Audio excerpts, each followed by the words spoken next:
Video शुरू करने से पहले मैं आपको बता दूँ, इस वीडियो का मकसद किसी को हर्ट करना नहीं है। ये सिर्फ़ और सिर्फ़ आपके एंटरटेनमेंट के लिए है।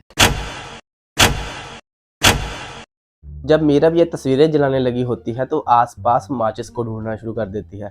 पहले तो वो दराज़ों में देखती है, उसे दराज़ों में माचिस बिल्कुल भी नहीं मिलती। उसके बाद उसकी अचानक नज़र खिड़की के पास पड़ती है तो वहाँ पे उसे माचिस नज़र आ जाती है। अब मुझे ये समझ में नहीं आया कि वहाँ पर माचिस कहाँ से आ गई। ये तो एक गेस्ट रूम है और गेस्ट रूम में ये माचिस क्यों धक्के खा रही है। मरियम को जब पता चलता है कि मीरब के कमरे में आग लगी हुई है तो आप देख सकते हैं कि उसके राइट हैंड में भी एक रिंग है और लेफ्ट हैंड में भी एक रिंग है। उसके बाद वो सबको बुलाने के लिए चली जाती है कि मीरब के कमरे में आग लगी हुई है।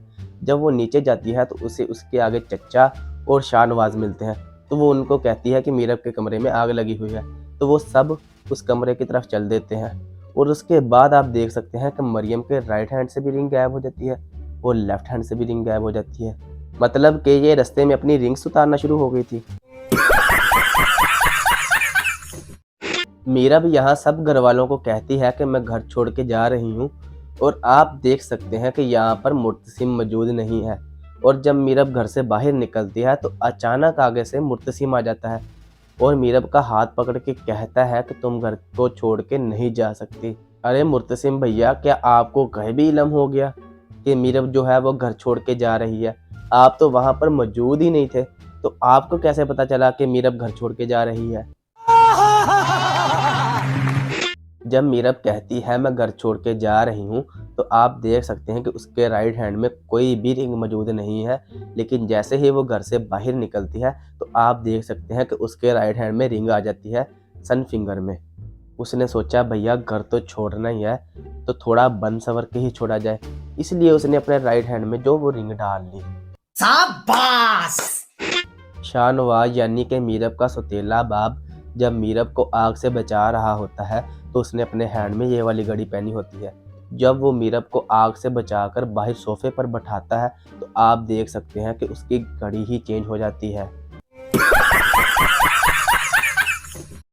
शाहनवाज भाभी बेगम के असरार पर जब अपने घर कराची जाने के लिए तैयार हो जाता है और वो गाड़ी में बैठ के जब चला जाता है तो आप देख सकते हैं कि पीछे से अचानक मीरब आ जाती है। अब जहाँ तक मुझे पता है कि मीरब तो कमरे में सो रही थी, तो वो अचानक यहाँ पर कैसे पहुँच गई?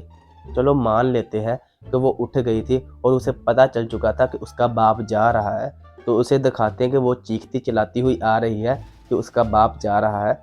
लेकिन ऐसा कुछ भी नहीं देखने को मिला। जब उसकी गाड़ी चल पड़ती है तो पीछे से अचानक मीरब निकल आती है। बहुत ही अनलॉजिक सा सीन था ये। नहीं, ये मजाक हो रहा है। एक सेकंड यार, मजाक हो रहा है। मीरब जब शाहनवाज यानी अपने सौतेले माँ बाप के घर आती है तो वो वहाँ पहुँचकर बाहर का दरवाज़ा खटखटाना शुरू कर देती है। तो अंदर बैठे उसके माँ बाप को कैसे पता चला कि ये दरवाज़ा मीरब ही खटखटा रही है, जबकि उन्हें पता है कि मीरब जो है वो अपने असली घर में मौजूद है। अब मान लिया कि मीरब ऐसे ही दरवाज़ा खटखटाती होगी, लेकिन फिर भी इन्हें चेक करना चाहिए था कि बाहर कोई और तो नहीं है। लेकिन इन्होंने तो पक्का यकीन कर लिया था कि बाहर मीरब ही है।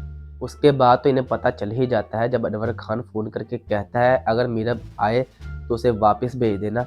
लेकिन उससे पहले इन्हें चेक करना चाहिए था कि बाहर कोई और तो नहीं है। लेकिन इन्होंने पक्का यकीन कर लिया था कि बाहर मीरब ही है। मीरब जब अपने सौतेले माँ बाप यानी कि शाहनवाज के घर मिलने के लिए आती है तो आप देख सकते हैं कि उसके कान में कोई भी टोपस मौजूद नहीं है। उसके बाद उसके माँ बाप दरवाज़ा नहीं खोलते और वो बेबस होकर मुर्तसिम के साथ गाड़ी में बैठ के जब जाती है तो आप देख सकते हैं कि उसके कानों में टोपस आ जाते हैं। मतलब कि इतने दुख के बीच भी इसे अपने टोपस बदलना याद आ रहा है।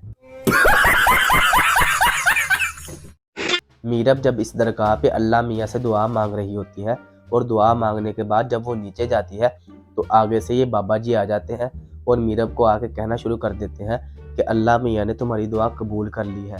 मतलब ये क्या ही अनलॉजिक सा सीन था कि बाबा जी का क्या अल्लाह ताला से कोई खास राब्ता है और इसे कैसे पता चला कि मीरब ऊपर दुआ ही मांग रही है। अगर इस बाबा जी को इस सीन में दिखाना ही था तो इस तरह से दिखाते कि बाबा जी मीरब को दुआ दे रहे हैं कि अल्लाह तेरी जितनी भी दुआएं हैं वो कबूल करे, और एक्स्ट्रा कुछ दुआएं वगैरह दे देते या कोई ऐसी रूहानी बातें कर लेते।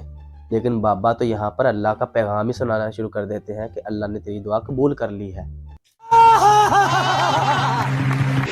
आज की वीडियो में बस इतनी ही मिस्टेक्स। मिलते हैं किसी अगली वीडियो में, तब तक के लिए अपना ख्याल रखिएगा। अल्लाह निगहबान। बाकी यार चैनल को लाइक और सब्सक्राइब ज़रूर कर दो यार, ये बहुत ज़रूरी है, सबसे ज़्यादा ज़रूरी काम यही है।